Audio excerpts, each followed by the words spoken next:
मेरे प्यारे भाइयों, मैं योगाचार्य आनंद आपका हार्दिक अभिनंदन करता हूं। मेरे प्यारे भाइयों, आज मैं आपको अपने जीवन से जुड़ी हुई एक सच्ची घटना सुनाना चाहता हूं। इस घटना ने कहीं ना कहीं जीवन के प्रति मेरे सोच को अवश्य बदल दिया था। तो मैं चाहता हूं कि इस घटना को मैं आपसे अवश्य शेयर करूं। मेरे प्यारे भाइयों, यह कहानी है वर्ष 2016 की 3 मई 2016, जब मैं हरिद्वार ऋषिकेश में योग साधना के लिए गया हुआ था। मेरे प्यारे भाइयों, 3 मई का समय था। उस समय गर्मी थी। मैं अपने कुछ मित्रों के साथ गंगा नदी पर नहाने गया। मेरे प्यारे भाइयों, हम 6-7 दोस्त गंगा नदी में जब नहाने गए तो त्रिवेणी घाट के पास बगल में एक नाव घाट के नाम से प्रसिद्ध एक घाट है। उस घाट में जब हम नहाने गए तो सभी हम नहा रहे थे, तो मैंने गंगा जी को देखा तो मुझे ऐसा लगा, मेरे अंदर एक अहंकार आ गया कि शायद मैं तैर कर गंगा जी को पार कर दूंगा। तो मेरे प्यारे भाइयों, मैं गांव का लड़का था, तैरने में काफ़ी कुशल था, तो मुझे लगा कि मैं गंगा नदी को तैर कर पार कर दूंगा।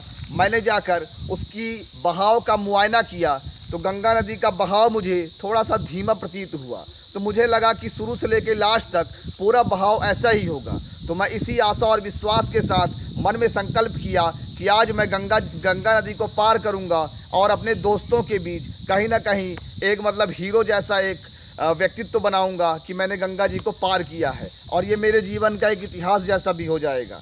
लेकिन मेरे प्यारे भाइयों, मैं यही गलती कर बैठा। गंगा जी का प्रवाह जो किनारों पर था वो बहुत धीरे धीरे बह रहा था। तो मैंने धीरे धीरे तैरना शुरू किया।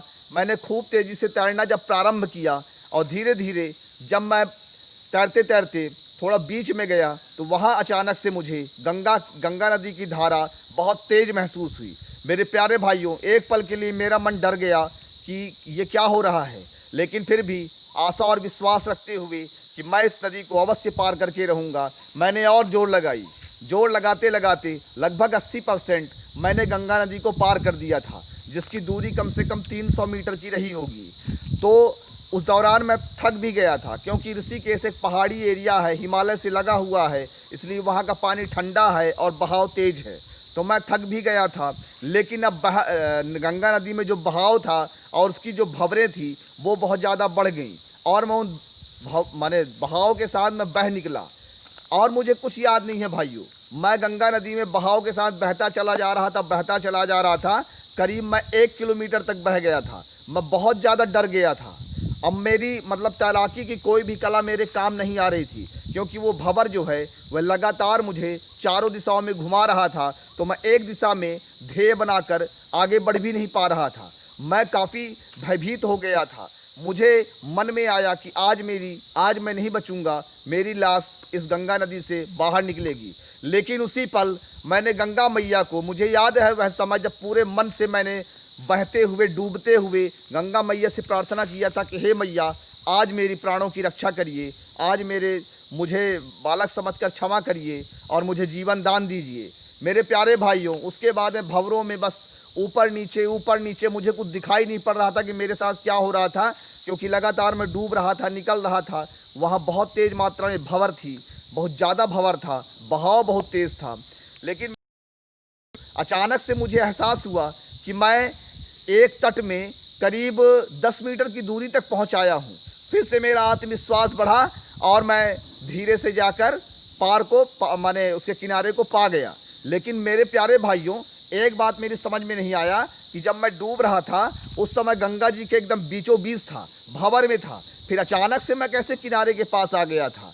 तो बाद में मुझे एहसास हुआ कि एक बहुत बड़ी जल की धारा मुझे बहाकर किनारे तक पहुंचा गई थी। यह बात बिल्कुल सच कह रहा हूं मेरे प्यारे भाइयों। इसके गवाह मेरे ऋषिकेश के कुछ योग साधक भाई हैं, तो उन्होंने सभी इस दृश्य को देखा था। तो मैं आपको बताना चाहता हूं कि गंगा नदी की एक बहुत बड़ी धारा ने मुझे बीच नदी से उठाकर किनारे तक पहुंचाया था। बहुत ज़्यादा मैं उस चीज़ से थक गया था, बहुत ज़्यादा डर गया था। बाद में मुझे पुलिस ने भी अरेस्ट कर लिया, क्योंकि गंगा नदी पार करना गैर कानूनी है, वहाँ इसमें जान माल का जोखिम हो सकता है। तो पुलिस अरेस्ट करके मुझे पूछताछ किया, लेकिन बाद में उन्होंने मुझे छोड़ दिया और कहा कि तुम इसमें अभी पहले हो जो बहने के बाद जीवन वापस आए हो। मेरे प्यारे भाइयों, उस दिन के बाद से जीवन के प्रति मेरा नज़र बदल गया। मैं जीवन की कीमत को समझने लग गया। इसलिए हमें कभी अहंकार नहीं करना चाहिए। अपनी क्षमताओं को प्रकृति की क्षमता से ज़्यादा नहीं मानना चाहिए। हम सब प्रकृति और ईश्वर के अधीन हैं। वह जब चाहे, हमें जैसा चाहे वैसा हमारे साथ कर सकती है। इसलिए हमेशा हमें करबद्ध होकर ईश्वर को प्रणाम करना चाहिए। मेरे प्यारे भाइयों, इसी के साथ मैं योगाचार्य आनंद आपसे लेता हूँ इजाज़त। जय हिंद, जय भारत।